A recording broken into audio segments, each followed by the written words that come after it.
Hello student, पिछले video में मैंने बताया है कि स्टूडेंट्स की क्या दुविधाएं हैं इस समय एमपीपीएससी प्री 2026 होने के बाद स्टूडेंट्स में क्या दुविधाएं हैं और क्या उनका निदान हो सकता है, ये मैंने पिछले वीडियो में बताया है।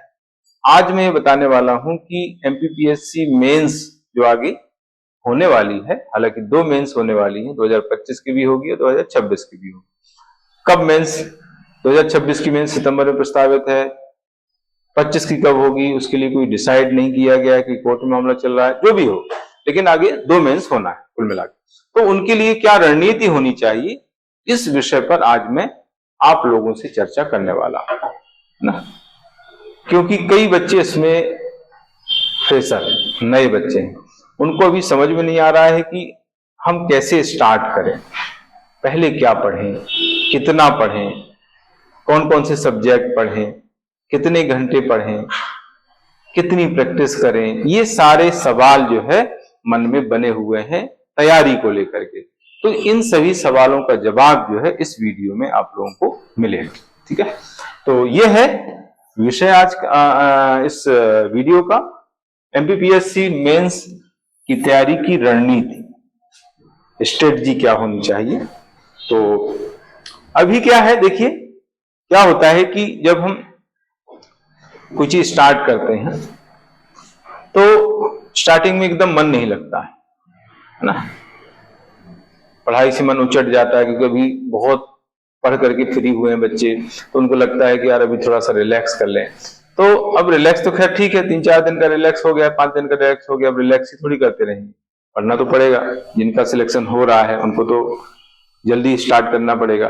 तो क्या होता है कि स्टार्टिंग में मन लगाना पड़ता है। तो मन कैसे लगाएं, कैसे अपना कंसंट्रेशन बनाएं, इसका तरीका होता है कि हम सरल सब्जेक्ट उठा लें, 2-3 दिन सरल सब्जेक्ट पढ़ें और कम कम पढ़ें। स्टार्टिंग में हमने 2 घंटे पढ़ा, फिर 3 घंटे, फिर 4 घंटे, ऐसे हम बढ़ाते जाते हैं। तो सरल सब्जेक्ट मतलब इंटरेस्ट वाले सब्जेक्ट, आपका जिस सब्जेक्ट में ज्यादा इंटरेस्ट है, आपका जिस सब्जेक्ट को पढ़ने में ज्यादा मन लगता है, उस सब्जेक्ट को उठाओ, उसको थोड़ा थोड़ा पढ़ो। जब आपको ऐसा लगने लगे कि यार अब तो ठीक आ गया, अब स्थिति ठीक है ना, स्थिति नियंत्रण में, तो फिर आप 10 से 12 घंटे का शेड्यूल बनाओ, तैयारी का 10 से 12 घंटे का एक शेड्यूल आपको बनाना पड़ेगा मेंस की तैयारी का। क्योंकि मेंस की तैयारी 2-3 घंटे अगर पढ़ेंगे आप दिन में तो कुछ नहीं होगा, उससे आपका सिलेबस ही नहीं कंप्लीट हो पाएगा, है ना। तो 10 से 12 घंटे तो आपको पढ़ना ही पड़ेगा मिनिमम, इससे ज्यादा भी नहीं पढ़ सकते अभी, इससे ज्यादा फिर धीरे धीरे 14 घंटे तक, 16 घंटे तक भी पढ़ना पड़ता है बाद में, वो बात की बात। अभी 10 से 12 घंटे का शेड्यूल आपको बनाना है। एक दिन में आपको कम से कम 4 सब्जेक्ट तो पढ़ना ही पढ़ना है।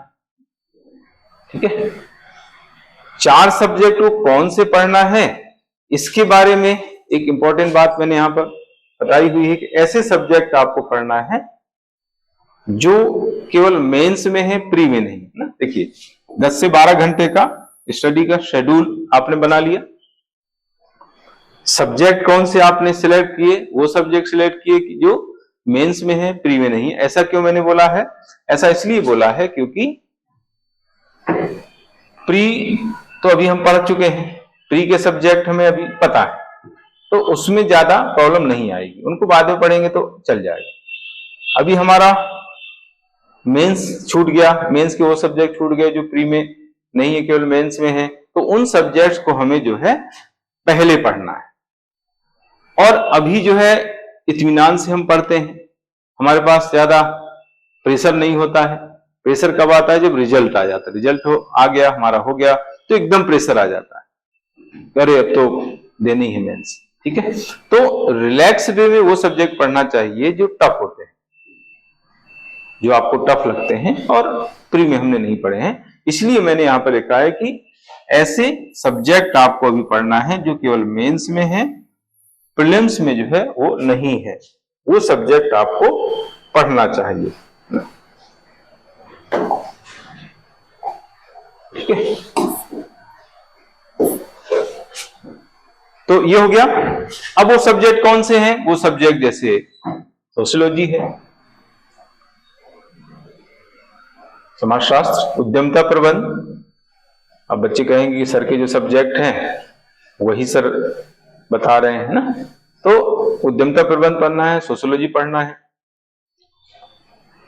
सोशियोलॉजी चूंकि बड़ा सब्जेक्ट है और टफ भी पड़ता है, इसलिए वो पढ़ना मेरे ख्याल से ज्यादा सही रहेगा, वास्ट सब्जेक्ट उसका सिलेबस। और उद्यमता प्रबंध या एथिक्स वाला पोर्शन यानी फोर्थ पेपर का पार्ट ए या पार्ट बी।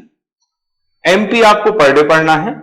एमपी का जो पोर्शन है वो बड़ा पोर्शन है, उसका वेटेज भी ज्यादा है, तो उसको जो है आपको पर डे पढ़ना है एमपी। और थोड़ा सा एक डेढ़ घंटे हिंदी को भी आप देते रहेंगे, क्योंकि ये भी मेंस में आपने नहीं पढ़ा। कई बच्चों का मेंस वीक भी रहता है, जैसे अब इंग्लिश मीडियम वाले बच्चे उनको हिंदी में प्रॉब्लम आती है, तो उनको तो हिंदी पढ़ना पड़ेगा भी। ठीक, तो एमपी और हिंदी को पर डे पढ़ना है। एवरी संडे यानी प्रत्येक रविवार को आपको जो है निबंध लिखना है। हर संडे जो है आप बना लें कि 3 से 4 निबंध हमें लिखना है। एक दिन में 3 से 4 निबंध आराम से लिख सकते हैं। 3 से 4 निबंध में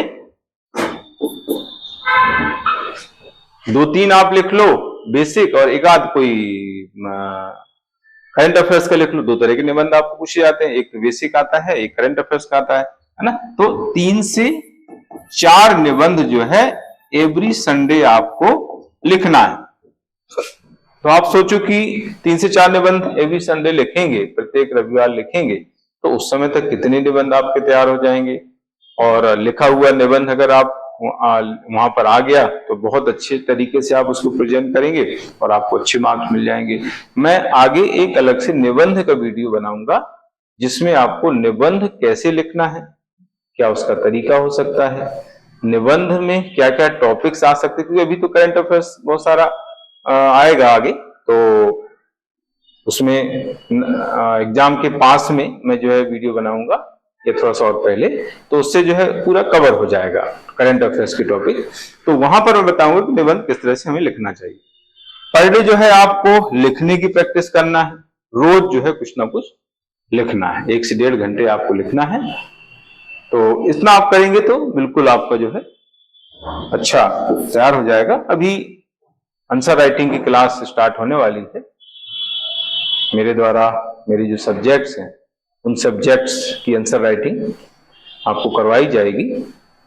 जो 4 सब्जेक्ट्स मेरे हैं, सोशियोलॉजी है, एंटरप्रेन्योरशिप एंड मैनेजमेंट है, पॉलिटी है, इकोनॉमी है ना। ये जो सब्जेक्ट्स है, चूंकि ये सब्जेक्ट्स नए हैं, इनमें बहुत सारा पोर्शन नया है, कुछ तो एकदम नए हैं, तो इनमें बच्चों को प्रॉब्लम आती है। तो बहुत सारे बच्चे जो है इस तरह डिमांड करते हैं कि सर आप अपना इस तरह से कोई प्रोग्राम लॉन्च करें जिससे हमें गाइडेंस मिले, आंसर राइटिंग को लेकर के कोई प्रोग्राम आप लॉन्च करें। तो मैंने ये अभी स्टार्ट करने वाला हूँ, 7 तारीख से स्टार्ट होगा। ये ऑनलाइन ऑफलाइन दोनों मोड पे होगा, और इसमें आपको लिखने के तरीके बताए जाएं, और वो लिखने के तरीके आपको अदर सब्जेक्ट्स में भी काम आ जाएंगे, है ना। इन सब्जेक्ट्स में तो खैर आएंगे ही, अदर सब्जेक्ट्स में भी उन तरीकों को आप अप्लाई कर सकते हैं, है ना। ऐसे तरीके हैं वो जिससे आपको अच्छे मार्क्स मिलने वाले हैं ना। आपके लिए इजी हो जाएगा लिखना, इंट्रोडक्शन कैसे लिखना है, कंक्लूजन कैसे लिखना है। तो इस तरह की जो है प्रैक्टिस आपको कराई जाएगी, लेखन शैली आपकी डेवलप की जाएगी, जिससे जो है आप कुछ ज्यादा आपको मार्क्स मिल सकें और मेंस में आपका सिलेक्शन हो सके। तो ये प्रतिदिन आपको लिखने की प्रैक्टिस करना है घर में 1 से 1.5 घंटे। फिर मैंने क्या किया है, एक शेड्यूल यहां पर बनाया है, एक शेड्यूल बनाया है 10 से 12 घंटे का, और उसमें किस तरह से आपको सब्जेक्ट्स को समय देना है, क्या क्या सब्जेक्ट्स आपको अभी पढ़ना है, ये भी मैंने इसमें बताने का प्रयास किया। देखिए, प्रतिदिन 10 से 12 घंटे का शेड्यूल है ये प्रतिदिन का। इसमें मैंने समाजशास्त्र लिखा है, उद्यमता प्रबंध या एथिक्स, समाजशास्त्र, उद्यमता प्रबंध या एथिक्स, फिर तीसरा एमपी, चौथा हिंदी, 5वां लिखने की प्रैक्टिस। ये 5 चीजें मैंने इसमें जो है बताई हुई हैं, और इनका समय भी मैंने बताया है कि कितना समय आपको एक सब्जेक्ट में देना है। तो समाजशास्त्र, उद्यमता तथा प्रबंध या एथिक्स, एमपी, इनको जो है आपको 3 घंटे देना, मतलब एक सब्जेक्ट के लिए 3 घंटे का समय मैंने यहाँ पर डिसाइड किया हुआ है। और फिर हिंदी का पर डे हिंदी आपको 1 घंटे पढ़ना है। 1 घंटे पढ़ेंगे तो आप लगभग 1.5 महीने में हिंदी को कवर कर लें, है ना। 1.5 महीने में हिंदी कवर हो गई तो कोई और सब्जेक्ट इसकी जगह उठा लेंगे और बीच बीच में थोड़ा हिंदी पढ़ते रहेंगे, ठीक है। निबंध का मैंने बता ही दिया है, एवरी संडे आपको निबंध लिखना है, 3 से 4 निबंध लिखना है ना। तो हिंदी के लिए 1 घंटे हो गया। फिर लिखने की प्रैक्टिस जो है अभी आपको 1 से 1.5 घंटे करनी है। फिर धीरे धीरे जो इसको आगे बढ़ाते जाना है ना। स्टार्ट जो है आधे घंटे से करें, आधा घंटे लिखें, फिर 1.5 घंटे, फिर 2 घंटे, फिर 3-3 घंटे के आपको जो है पेपर सॉल्व करना है लास्ट में, है ना। जब आपकी पूरी तैयारी हो जाए, जब पूरा रिवाइज हो जाए, फिर आपको 3-3 घंटे के 6 पेपर देना है। ऐसे प्रैक्टिस आपको लास्ट में मूवमेंट में घर पे करना है। टेस्ट सीरीज भी आप दे सकते हैं। हाँ, तो ये है इस तरीके से लिखने के तरीके। तो इस तरीके से अगर आप करते हैं तो मैं क्या समझता हूं कि आपको कोई भी सिलेक्शन से रोक नहीं सकता है। ये बेस्ट तरीका है जो मैंने बताया हुआ है ना। इसमें अगर कोई सब्जेक्ट आपका कंप्लीट हो जाता है तो इसकी जगह दूसरा सब्जेक्ट आपको उठा लेना है। सोशियोलॉजी आपका कंप्लीट हुआ तो इसकी जगह पॉलिटी आप उठा लेंगे, इकोनॉमी उठा लेंगे।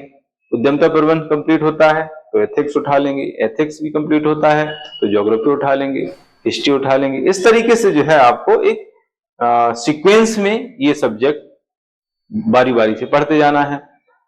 इसके अलावा देखिए, इसके अलावा क्या करना है, एक बार जब आपका सिलेबस कंप्लीट हो जाए, एक टारगेट आपको फिक्स कर लेना है कि हमें एक बार सब्जेक्ट जो है पूरा सिलेबस कितने समय में कंप्लीट करना है।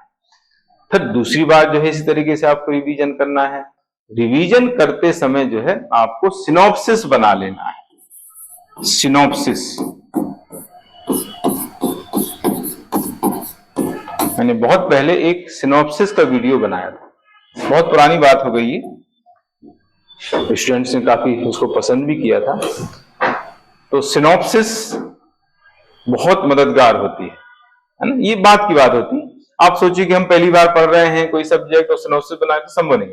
सिनॉप्सिस जो है एक तरीके से क्या होती है, सिनॉप्सिस एक तरीके से जो है पिक्चर का ट्रेलर होता है ना। पिक्चर में जो मेन चीजें होती है वो ट्रेलर में दिखा देते हैं, जिससे हमें पता चल जाता है कि भाई पिक्चर ऐसी है। वैसे ही होता है सिनॉप्सिस। सिनॉप्सिस में बहुत कीवर्ड्स होते हैं, की पॉइंट्स होते हैं, डेटा, आंकड़े, नाम, सन, है ना, डेट्स वगैरह जो होती हैं वो हम सिनॉप्सिस में लिखते हैं। जिनको हम बार बार भूल रहे होते हैं उनको सिनॉप्सिस में हम लिख लेते हैं, जिससे हमें रिवीजन में आसानी हो जाती है। हम पूरा अच्छे ढंग से सिलेबस रिवाइज कर लेते हैं और वो फैक्ट हमें याद रहते हैं एग्जाम के समय और उनको हम लिख पाते हैं। तो ये है, इस तरीके से आप अगर करते हैं तो आपको निश्चित रूप से सफलता मिलने वाली है। तो इसमें आज इतना ही। नेक्स्ट वीडियो है वो लेकर आऊंगा। आप सभी को बहुत बहुत शुभकामनाएं। Good luck. जय हिंद।